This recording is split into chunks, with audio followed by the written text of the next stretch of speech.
Hi, if you're new here, don't worry, I'm pretty new to YouTube too. If you're a returning follower, thanks so much for coming back to watch this video. I thought I'd just say I ran here. Well, I'm not sure I ran. I kind of did a bit of a race up my street out of the rain because it's pouring down, and got home from college to film this video, so kind of have to enjoy it. Beginning with Hermione Granger. Throughout the films, she's often portrayed alongside her male counterparts, Ron and Harry. The following ideas are from Because I'm a Girl, I Suppose, Gender Lines and Narrative Perspective in Harry Potter, the essay. Within the book, and arguably the film, her character is depicted through the voice and perspective of Harry. While she's definitely presented as a strong, knowledgeable and daring character, a lot of this is shown through her being sorted into Gryffindor. Right then. Right. Okay. Gryffindor! Hermione is perhaps interpreted in ways she herself may have never coined. Her confidence within her own knowledge, when she raises her hand, is often portrayed alongside hysterical language. Mental, that one, I'm telling you. Or she shows too much servitude that she isn't viewed to her full ability. Now, I love Harry Potter. I understand that with Harry being the main character, the book, the world, the teachers, the plot lines all revolve around his story. This I hold no issue with. It makes sense. Perhaps as the films are directed through Harry's lens, this allows for reasoning of why Hermione's confidence or Ginny's depth of character isn't portrayed to its full extent. However, in scenes of Hermione being mocked by classmates for raising her hand or showing confidence, this is something that I'm unsure why it was represented.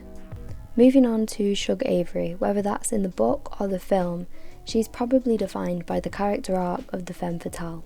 While she is seen as perhaps dominating men and intimidating women around her, her ability to provide for herself, her confidence, living freely, all of these good qualities are heavily criticised. Whilst this is definitely partly due to the era of the book and the film adaptation, and perhaps her race too, which is what The Colour Purple draws in on and focuses on, what's important to note is that whilst the writing and directing of Harry Potter may do Hermione less justice, the writing of The Colour Purple does justice to Shug. The book itself is picking up on social criticisms and comments, which I respect completely. To summarise, I have no criticisms with the way that she was presented in The Colour Purple because it reflects society. I have criticisms with society. One of the characters that a lot of people think of when they think of the typical mean girl is Sharpay Evans. Her character trope is presented negatively. It's over the top, cringeworthy even. Within High School Musical, I'm not sure about you, but as a young girl I always wanted to be like Gabriella. She was presented as an ideal, but after thinking about this, was it because of her timidness, her judgment of Sharpay, her completely opposing characteristics to the one Sharpay holds? Yes, Sharpay is the quote-unquote popular girl, and she instills this popularity through mean character traits, which I definitely don't condone. Her confidence is looked down on through the lens of the directing as an unfavourable characteristic. Was this just due to the fact that she was the mean girl, or was it simply because her confidence was too much to handle?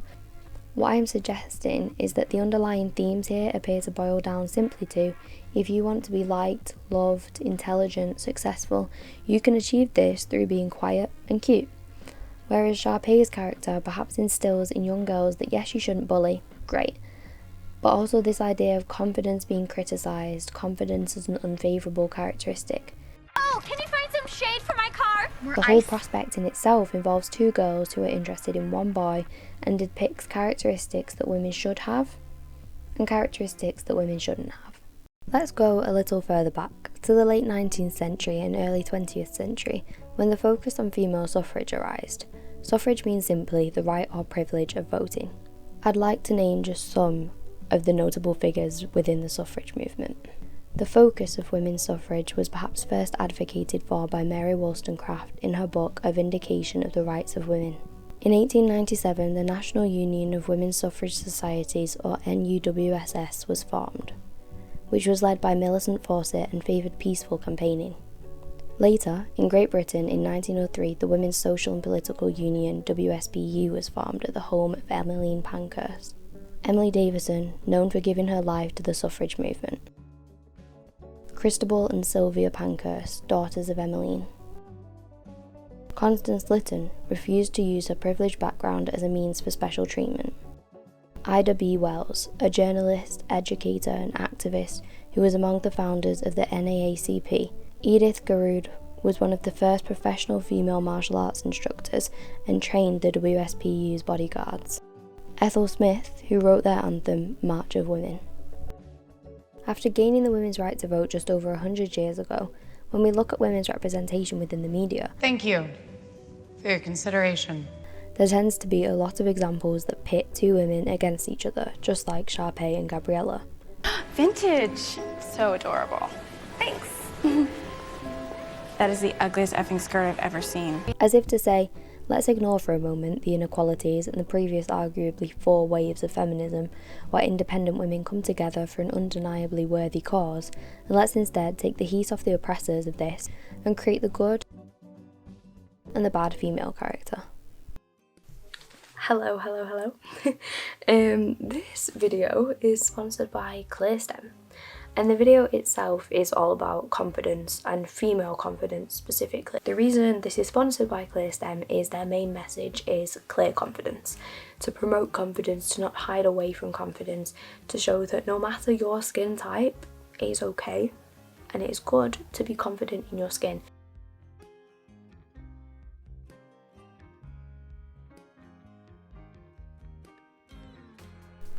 Well, hello, Recording Emma here, coming in to let you know that of course I have a discount code for you, and that code is Emma. You can use it on any of the products to get a discount on all of the range. I'm going to talk you through the main ingredients of each product and what they do. The main 3 ingredients are hemp extract, vitamin C and bamboo. Vitamin C is one of my favourite ingredients in skincare.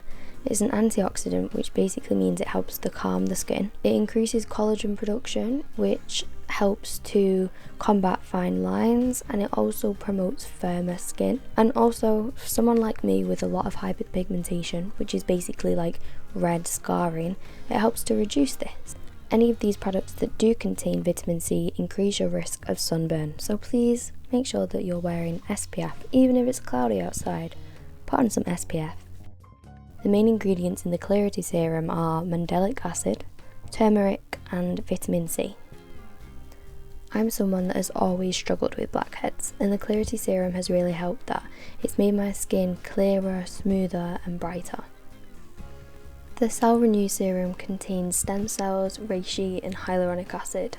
It's an amazing serum to fade scars or brown spots, which is something that I care a lot about, specifically because I have quite a bit of scarring. It helps with anti-aging and anti-calming. The Hydro Glow works wonders on all skin types. For me personally, I've noticed that my skin tends to feel a lot smoother when using Bakuchi oil. So something that all of ClearStem's products tell you is the serving size. So for this one as an example, it says a 25-cent piece. They also tell you the ingredients. They tell you that they don't use any alcohols, parabens or sulfates, which is incredible within skincare. And if you've seen my previous videos, you will know that that is very useful. You don't want alcohols drying out your skin, and they know this. And finally, their products are vegan, cruelty-free and recyclable. Thank you so much for listening to this sponsor segment, and I'm about to get straight back into the video. It's common knowledge that female directors tend to hire more women than male directors, or at least women that will play an actual role, something of substance, not just a woman who is seen in the background, an extra that, make no mistake, adds to the film but is never heard. So, female directors tend to portray their women characters in a much more positive light, therefore giving the widely spread term written by a woman, or the newly coined feminine gaze. Following statistics are from 2019 from womaninhollywood.com. Approximately 66% of speaking or named characters were men. This is a gender ratio of 1.9 men to every 1 woman. Only 14 of the top 100 movies featured a gender-balanced cast. The 2020 Oscar nominations caused a lot of controversy around the fact that there were no female nominees for Best Director, when that year was seen as one of the biggest years for women in film. According to The Hollywood Reporter, In the 92 years of the Academy Awards, only one woman has ever won an Oscar for Best Director. Until 2021, when Chloe Zhao became the second woman to win the award in the show's history. She won the award for Nomadland, and she was also the first woman of colour to ever win the award, which shows an evident difference between men and women in the media. This again sparked the ongoing question of the lack of diversity when it comes to art. In 2020, director Greta Gerwig was thought to be in the running for a nomination for Little Women. Florence Pugh told EW she literally made a film about this. She made a film about women working and their relationship with money and their relationship with working in a man's world. That's literally what Little Women is about.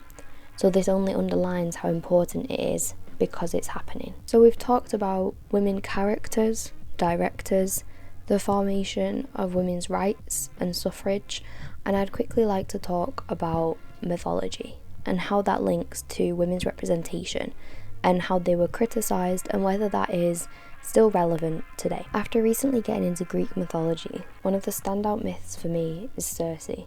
The way I learned about it was through Madeline Miller's book, Circe, and I'm going to talk to you a little bit more about her confidence, her criticism, and her character arc that seems unfavourable towards women. Something to note is that Hilary Mantel said this is a persistent difficulty for women writers who want to write about women in the past, but can't resist retrospectively empowering them. Circe is one of the few women within mythology who is allowed to live independently. Usually women that begin with power will suddenly lose that power or become lower in status. Throughout Homer's depiction of Circe, she's often described as jealous or depicted as problematic more than anything. But when you take female characters from the past, from myths, and allow a female writer to offer their perspective through it and offer Circe's own point of view like Madeline Miller does, we often see them in a completely different light. What I'm suggesting is that characters can come across very differently depending on whose perspective we're seeing them through. In Madeline Miller's version of Circe, we see it through Circe's perspective, which is perhaps why we're given a much more positive opinion on Circe. Madeline Miller herself said Circe alludes to the fact that she's telling her version of the story. The male heroic version has been the loudest version, but it's not objective truth. That is the end of the video. Thank you so much for watching, and I'd love to hear your ideas in the comments, whether you think that women are often criticised for holding too much confidence, whether you have any other examples to share. Please let me know in the comments, I'd love to read them, and thank you so much for watching. Remember that I have the code EMMA to get any discount off CLEARSTEM, and please leave this video a like and subscribe if you want to, because I'll be doing a lot more of these types of videos.